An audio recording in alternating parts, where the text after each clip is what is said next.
Hey heroes, DJ here. Today we're sitting down with Coop from Garage Gym Reviews to discuss all things training at home. Stay tuned, it's going to be a good one.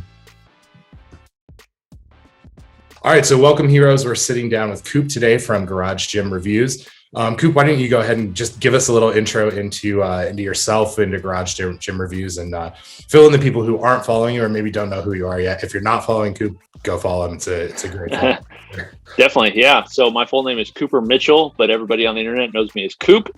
That's mainly because when I first started Garage Gym Reviews, I didn't want people to know who I really was. So Coop was like my alias, and Coop is kind of a character I play on the internet. But what we do is we help people build badass home gyms that they never want to leave. That's kind of our moniker through Garage Gym Reviews. My goal has always been to provide like the most in-depth, honest reviews possible on everything strength training, conditioning, basically anything that you could use to help you move more, the tools that are available, and inspire people to build home gyms. I think home gyms are the most efficient place to train just because you're already, there. So I'm all about, getting people moving more. And I think, my opinion, the best place to do that is a home gym. So we're in various places, garagegymreviews.com, or you can find us on YouTube at Garage Gym Reviews, Instagram, Garage Gym Reviews. We also have the biggest home gym community on the internet on Facebook, which is about 90,000 members right now, the most diehard home gym people in the world. So we'd love to have you guys join there as well. That's amazing. So have you always trained in home gyms, or was this brought about by the pandemic when most of us were maybe forcibly introduced to training at home? Yeah, so no, I grew up, my dad had a home gym growing up. He had a garage gym. He was a power lifter, a national level power lifter. He had a 750 pound squat at 220. So very strong. I remember growing up and having Powerlifting USA magazines on the coffee table and Deadlift Secrets, VHS tapes from Louis Simmons, playing in the background, going out to the garage and seeing the chalk and hearing Megadeth playing and just guys getting it done in the garage. So I grew up around it. And then I started training specifically for CrossFit in 2012 or so, and wanted to get some extra sessions in. And so I was like, I'll just add some basic stuff to my garage. And so I had a basic squat rack, a bar, some plates, and then an assault bike or a Schwinn Airdyne at that time. And so I was just using that and going back and forth between the two. And I just enjoyed training at home so much more. I just invite buddies over and, we'd have beers after. It's just oh, this is a great time. I can do it anytime. I can, play the music as loud as I want. I can follow any programming I want. So I kind of just decided, hey, I'm just going to train full time out of the garage. And that's kind of when I started Garage Gym Reviews, because I realized there wasn't really much information on home gyms and garage gyms at the time from sources that I thought, provided real value. There's obviously some through maybe Men's Health and health.com maybe, and, just general, health related stuff. But I didn't feel like they were as in depth or, lengthy as I would like on equipment. So I'm a gearhead, always have been. Doesn't matter what it is. I love gear. So I was like, well, I can kind of combine my love for home gyms, my love for gear, and also I like to be goofy and I like to write and I like to talk. My wife says I like to hear myself talk as I've been rambling on here for 5 minutes. So I combined all those and created my passion, Garage Gym Reviews. A lot of similarities. I grew up with a powerlifter as a dad too. Cool. As I was talking about, he was a strength coach. That's why the Doug's Gym sign here. But same thing, right? I kind of always grew up with a gym in the house. In one of our houses, the entire basement was half wrestling room, half gym. Sweet. In one house, it was out in the garage. I guess for people who didn't grow up with this and who have been kind of making the shift, right? Again, whether it was they had done it on their own or whether COVID kind of forced them into it. What do you think? I mean, what do you hear on that community group? Are people, are they converts? Do you see a lot of people who kind of said, now I'm going to use this to kind of train in two places? Do you see more people who are just, look, I'm a home gym, home trainer and never looking back? What's the atmosphere like in that big group that you talk to? Yeah. I think there's a lot of, it's a mix. I think by and large, what we've seen is people have enjoyed training at their home more than they thought they would. And so, whether they're deciding to have a hybrid model where they're training both at their, at a gym or something, or using the gym more for like, maybe a pool or a hot tub, or just some of the things that are a little bit harder to keep at home, and then doing the actual training at their house, or just going full time into the home gym. I think the biggest, I wasn't that surprised, but I think the surprise for most people is, one, how efficient it is to work out at home. That's what I always talk about. Time is our most precious resource. Like driving to the gym, waiting for, warming up, waiting for people to use the racks, and there's probably only one rack in most of these, Globo gyms anyways, or if you go to Planet Fitness, there's no rack, just waiting for equipment and then driving home. It's just, the whole process is just so, I don't know, it's just archaic, I think. And so having a home gym is much quicker to use. It's also, can be really enjoyable. And one of the things I always talk about is using the tools that are available, using programming that's available.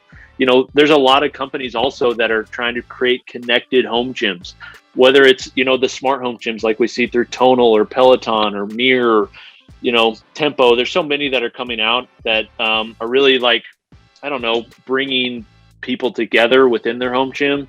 And so I think, by and large, what we've seen is people that have tried it may not have thought they would like it as much as they have, but having been forced to do it, I think they're realizing it can provide a lot of good, not to mention the mental benefits from training alone. I talk about that too. Like most times in life, we do things alone. Like, whether you're starting a business or you're, planning something, we're doing a lot of things alone. And so practicing that mental fortitude that's required in order to do things alone is a benefit that can come from training in your house.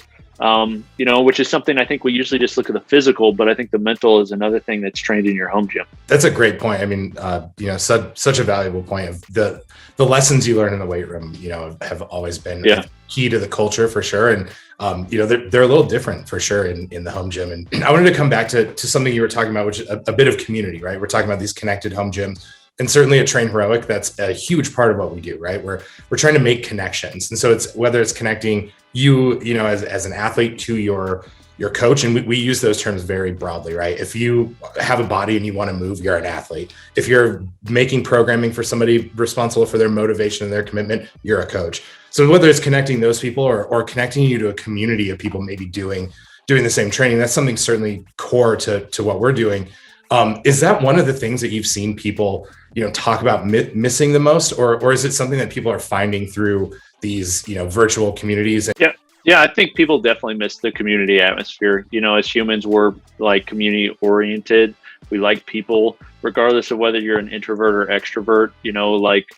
Having other people around you is important. We're in a weird time right now with social distancing and, COVID and all the ramifications of that extend beyond the weight room, but they definitely play into the weight room. So, we definitely see people that, they miss that aspect of the gym. And to those people, I often say finding that online is definitely possible. And then wherever you feel comfortable, inviting people to your gym. Some of my most favorite memories are training in the garage with buddies, and there's so many stupid workouts we've done where it's I remember one where we took a yoke. We had a yoke, we had farmer's carries handles, we had a bunch of strongman sandbags and all this stuff. And we just were we want to see how far we can go. And whoever, the last man standing wins. So you'd carry it and you'd rotate between all these implements as people got tired. And you just keep going until people just were dead on the side of the road. And those are things, one, you can't do that in a normal gym. It's just not something you can do in a normal gym. And two, you control everything about that atmosphere. So because it's at your home, you control, the implements you use. You control the music that's playing, you control the energy, which I enjoy being a part of. So, yeah. That point of being able to control the environment, because it's really about creating a space that you want to come back to, right? You want to spend time in here. Oh, yeah. I know I can speak for myself. This is absolutely my favorite room in our house, right? And it seems like that's so important. And I wanted to pick your brain on that. part of building a garage gym is not only, functional, but it's also just creating a space that works for you, works for your training, works for your attitude, keeps you motivated, keeps you consistent. Yeah. If you had to give some people some tips, right? Maybe we'll poke a little fun right now and say, these people who haven't jumped on the bandwagon yet, I don't know what you're waiting for, but if somebody's just now starting to build their home gym, what do you think are the most important things to think through and the most important steps to take if you're just starting from scratch? I think the first one is making a space, like you said, that you want to use. If different people have different, specifications and desires. Some people, they don't mind training in a dungeon basement that, is moldy and doesn't have light. Me, like, I like light. I like windows. I like sunlight, I like, bright walls, like that sort of thing. I want to have energy when I go in. So I try to make sure that my gym is the most aesthetically pleasing, most drawing for me, most like engaging, fires me up. That's what I want. That's what I want in a setup, because when I go out there, I mean, it's the same reason that, all these commercial gyms design their gyms in such a way that like elicits those emotions. And so I think you should take some of that and do it in your own gym. It's obvious that, you care somewhat about the aesthetic. You've got the nice shiplap wall there from Chip and Joanna Gaines with the Doug's Home Gym banner. That doesn't have anything to do with training. It's there because like it makes you enjoy the space more. If you enjoy the space more, you'll use it more. So I think that's an important point. If you can control the space that you're in and making it aesthetically pleasing and nice to be in, you'll use it more. So I think that's definitely important. The other thing is, like, it's nice to be able to have a space that's separate from your other spaces if possible. So some people will have to work, or like, there's bedroom gyms. Like, I remember when I was in college, we had like a setup within our like dorm room, like if that's what you're forced to have, make it work. But if you can have a place where when you go there, you're going there to train, very similar to like, working from home. I work from home. I don't come in my office and hang out, watch movies, do whatever. I come in here to work. And so the same thing can be said about the gym. I don't go out there to like be on my phone. I go out there to put in time, to put in effort. And so that separation can be important. And then the other one is buying equipment that has a lot of bang for the buck. There's a lot of sexy stuff that we're constantly posting about that's just like cool, unique gear. But the reality is, most people really all they need is a barbell, plates, a rack, a bench, and some adjustable dumbbells or something, and then you can add on other stuff as you'd like, but get the foundational like things that you'll use most often first, and then kind of add on some of the accessories later on. What's one of the coolest or most unique spaces you've seen actually turned into a home gym? I've turned a shed into a gym. That was pretty cool. I've seen some people. One thing that I thought was pretty cool is people have turned shipping containers into gyms. And there's been a few people that what they'll do is they'll like take the walls off the shipping containers, weld them together, and have like a huge space. Like I've seen like there's like 6 across, 6 or like 2 high, and like 4 deep. And it's just like this massive structure that's just made of shipping containers. And somebody just decided that, that was going to be their gym. I can't imagine how hot that thing is in the summer. But that's an idea. There's a guy that's got a gym on his dock at a lake, and the lake like freezes over, and he uses like the water and like he makes like these ice blocks for weight plates and puts them on the bars. His name's Steve Cardillo. Actually, he owns Cardillo weight belts. But that's definitely a unique setup. So I think, there's a guy named, what's his name? Ross Enemat. He says that you're never gymless. And I believe with that statement. You can make anything a gym. You can make anything. And it's more about you deciding, hey, I'm going to get it done, rather than like letting your external circumstances with the equipment you have and the space you have, deciding, what kind of workouts you're going to do. The shipping containers makes me think of, you're saying Chip and Joanna Gaines later. This has to be a show coming, right? Am I spilling the beans? Oh, definitely. That this is home gym flips is what's coming next. I'd love it, dude. Yeah, if any network is listening to this, Netflix, Amazon Prime, let me know, because I can beef it up. Yeah, I'll probably need to put on some more weight so I look like I lift before we go to these gyms. But yeah, I think it could be a cool show. I'd watch it. Hey, House Hunters Home Gym Edition. I think it's on. We got to get with HGTV. That'd be awesome.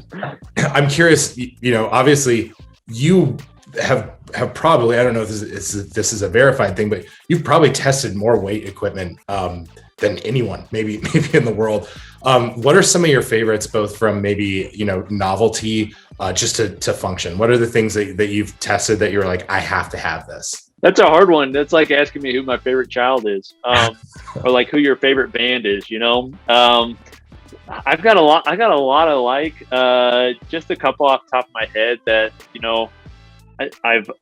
I've found I use a lot more in my training maybe than I thought, and I really enjoy. One is the Rogue Rhino belt squat. I think the Rhino is I think it's super underutilized in its capability. I mean, it's a cable that comes through the floor that's attached to a plate-loaded weight horn. Pretty simple idea, but there's so much you can do with that weight cable, whether routing it through a lat pull down like we've done, or using it in different ways. They're just very versatile, and I don't know, they're just really cool. I really enjoy those.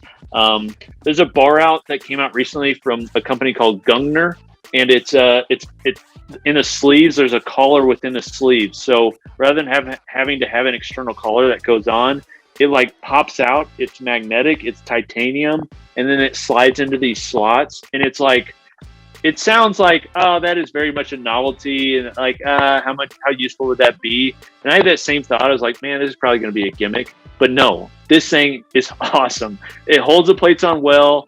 I've thrown it off the top of a squat rack. I stood up on a squat rack, literally threw it off. Nothing, no problems at all. Held it. I jumped on it. This thing is just a beast. So that's a product that I thought was pretty cool.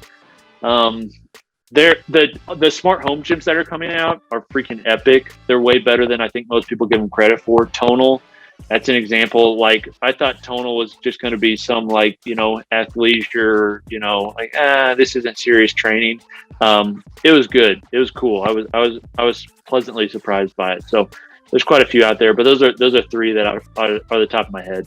What do you think the future of home gyms are? I mean, we've obviously seen waves of training at home throughout the decades, right? Whether it was in the 80s when you kind of had a big spike, you started to see this, and then COVID really hit us with something that obviously no one was expecting. Huge rush on home gym equipment. There were times there when it felt like buying a hot concert ticket or something. You had to be right there on the drop to get anything. What's the future look like? Is it going to slow down? Do you see these big manufacturers shifting or keeping more attention on the home gym market versus building these kind of larger, Taj Mahal Globo gyms? I think obviously supply will eventually meet demand. Right now, demand is just so high and supply is not. We actually did a look at kind of the products we review on our site, and out of every product we have on the site, over half of them are out of stock right now. So every product that we've reviewed, so it's just the amount of things that are just not in stock is just ridiculous. I think everybody's trying to scale. It's this crazy event that happened. Everybody's betting every which way, betting on, it's home gyms staying around, betting on, it going back to normal, everything in between. You see the amount of hires that all these companies are making. They post them on their social media all the time. I think Rogue Fitness, they've hired something like 1,000 or 1,500 employees or something within the past few months.